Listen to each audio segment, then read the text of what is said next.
कि जब भगवान 5 वर्ष की अवस्था में गोप बनाए गए, एक लकुटिया दी गई, कमरिया दी गई, गायों के चराने का भार सौंप दिया गया।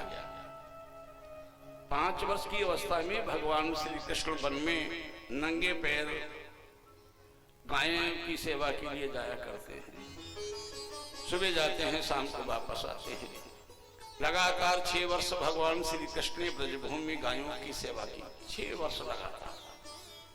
और गायों ने आशीर्वाद में भगवान को 6 ऐश्वर्य दिए। गौ हमारी मां है।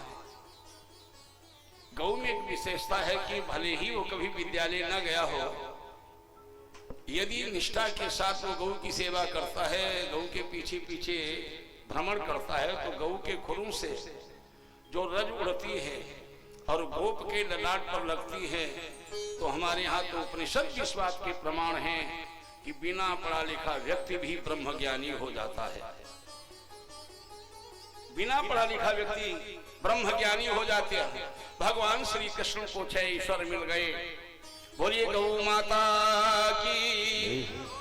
भगवान गैया चराते हैं, और जब गैया चराते हैं, ध्यान देना है, तो सखाओं के साथ जाते हैं। और सखा का तो अर्थ एक ही हो गया।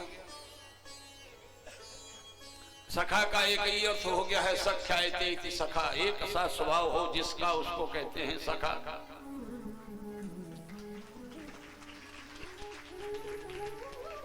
उसको सखा कहते हैं।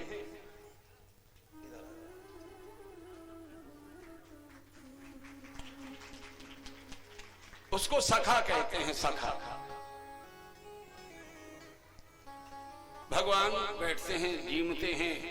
जब कलेवा होता है वन में, तो ग्वाल वाल खाते जाते हैं और अपने उसी जूठे हाथ से गोविंद के भी मुख में भोग रख देते हैं। ब्रह्मा जी देखने आए, ब्रह्मा जी को मोह पैदा हो गया। ब्रह्मा जी ने सोचा, जो जगत नियंता है, जगत ब्रह्म है, जगदीश्वर है, जगदात्मा है, जो अजन्मा है, भक्तों की भावना से जो सगुण होकर के जन्म लिया है, और वो सखाओं के हाथ से जूठन पा रहा है। भगवान की परीक्षा के लिए ब्रह्मा जी ने बछड़े चुरा लिए, ब्रह्मलोक पहुंचा दिए। और भगवान मन में मुस्कुरा रहे हैं, कर लो लीला अपनी, जब हम लीला करें तब देखना। कुछ काल के बाद में ग्वाल वाल जब बछड़ों को ढूंढने गए, तो गायें तो दिखाई पड़ी लेकिन बछड़े नहीं। थोड़ी देर बाद में ब्रह्मा ने उन ग्वालों को भी चुरा लिया, ब्रह्मलोक में जाके छिपा दिया। शाम हुई, भगवान ने बांसुरी बजाई। प्रभु बांसुरी बजा रहे हैं।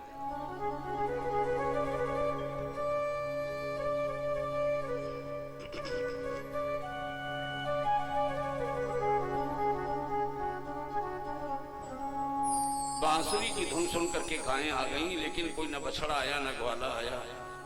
भगवान ने अपने संकल्प से वैसे ही बछड़े, वैसे ही ग्वाले प्रकट कर दिए। किसी गाय ने नहीं जान पाया कि मेरा बछड़ा है। ब्रजभूमि की किसी गोपी ने नहीं जान पाया मेरा ही लाल है या दूसरे का लाल है। 1 वर्ष यही क्रम चलता रहा।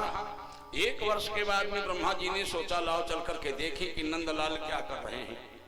तो जब आए वृंदावन में, देखा वैसे ही बछड़े, वैसे ही ग्वाले, वैसे ही सब क्रियाकलाप हो रहे हैं, खेल रहे हैं, नाच रहे हैं, कूद रहे हैं। ब्रह्मा जी ने सोचा, ऐसा तो नहीं कि जब तक हम यहाँ आए हों और वहां से जाकर के ये ले आए हों। ब्रह्मलोक गए, वहां देखा बछड़े भी हैं, ग्वाले भी हैं। फिर नीचे नीचे, ऊपर ऊपर, नीचे थक गए। तब जाकर के विचार आया, ये ब्रह्म स्वरूप हैं, ये सब में हैं, इसलिए इनके लिए कुछ झूठा है ही नहीं। जो स्वयं ही गोप में है, स्वयं गोपी में है, स्वयं कण कण में है, और स्वयं में गोविंद है, तो झूठा क्या है। प्रभु से तो अलग कुछ है नहीं, क्योंकि भगवान ही अनूठा है। ब्रह्मा जी क्षमा मांगने के लिए जब वृंदावन में आए, भगवान श्री कृष्ण के चरणों में सर रख दिया। ब्रह्मा जी के 4 मुख हैं, 8 नेत्रों से अश्रुधारा बह रही है। लग रहा है कि जलाभिषेक कर रहे हैं गोविंद का। प्रार्थना करते हैं, नौमीढ्यते प्रवपुषे तडिदंबराय गुंजावतंस परिपीक्षल सन्मुखाय वन्यस्रजे कवलवेत्र विषाण वेणु लक्ष्मश्री मृदुपदे पशुपांगजा। कण कण में निवास करने वाले वसुदेव के लाल बन करके वासुदेव भगवान मैं तुम्हें प्रणाम करता हूं। लेकिन आपका ये नटवर भेष है, गले में गुंजामानी घुंची की माला पहने हो, पत्तों का आपने मुकुट और उसमें भी मोर पंख कलंगी के रूप में लगा रखा है, लखोटिया कमरिया और वसूरिया आपके हाथों में है। इसलिए प्रभु आपने ही पंच महाभूत बनाए हैं, आप सब में समाये हैं, इसलिए हम आपको नहीं समझ पाए, शरणागति लेते हैं। ब्रह्मा जी कहते हैं मोर मुकुट की मोर मुकुट की रखी छवि लाजत मदन करोर। हजारों कामदेव महाराज जी आप पर लज्जित हो रहे हैं।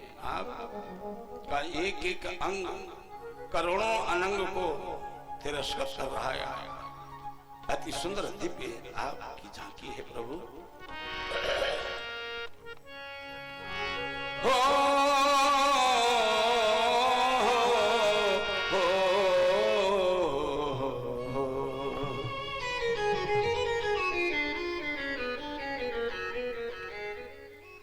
कि मोरे मुकुट की निरखी छवि लाजत मदन करोर, चंद्र बदन सुख सदन पर भावुक नयन चकोर।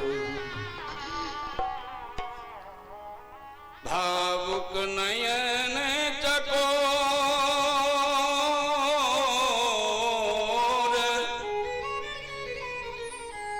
भावुक नयन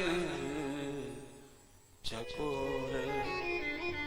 सिद्ध होता है कि भगवान के लिए जब तक भाव के भवन में हम आप स्वयं अवगाहन नहीं करेंगे, जब तक भाव के जब से अपने को अभिसिंचित नहीं करेंगे, तब तक भावना कभी बलवती हो नहीं सकती।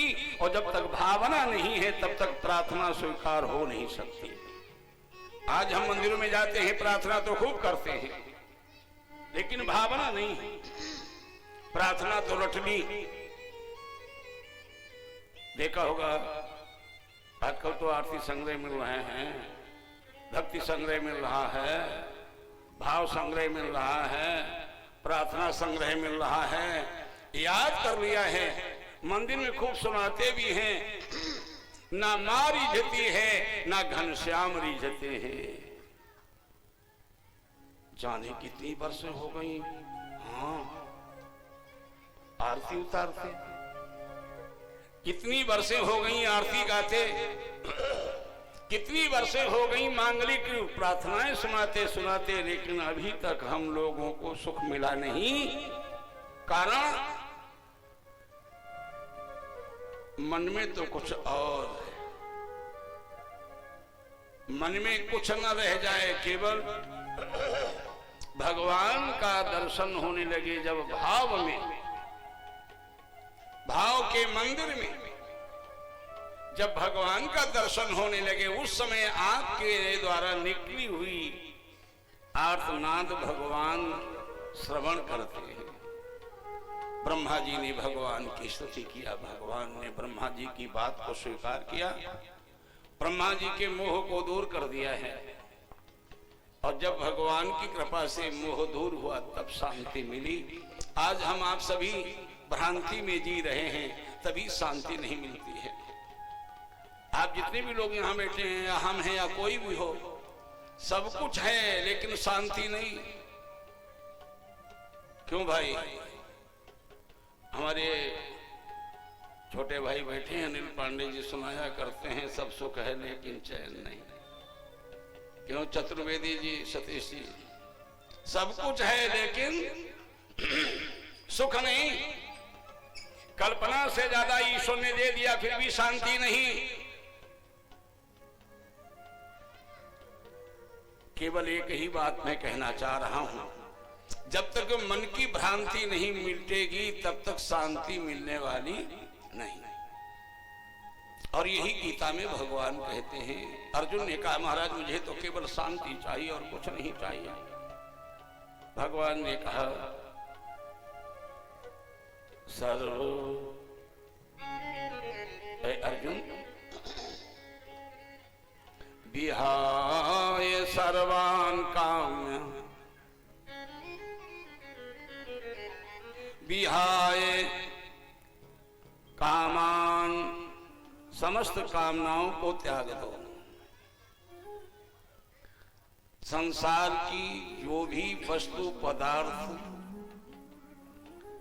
की इच्छा है उसका त्याग करो। सर्वान कामान्या विहाय, सभी कामनाओं को त्याग करके तुमा शरति निस्पृहा, संसार में कहीं आसक्त न हो। निर्ममो निरहंकार, निर्मम इन संसार से ममता न कर, किसी से कुछ अपेक्षा न कर, अहंकार से अपने को दूर कर ले। भगवान कहते सा शांति मधिगच्छति, वही शांति को प्राप्त कर पाता है। आज ब्रह्मा जी को शांति मिल गई क्योंकि मोह चला गया। मोह ही भ्रांति पैदा करता है, भगवान की कृपा से शांति मिलती है। भगवान इस प्रकार से ब्रह्मा का मोह नाश करते हैं। गैया भी चलाते हैं, बांसुरी भी बजाते हैं। गोपियां भगवान से यही कहती हैं तूने तो मेरे मन को ही हर लिया है, हे माधव हे मुरली मनोहर। अब तो मेरे मुख से एक ही शब्द निकलता है कि जिधर भी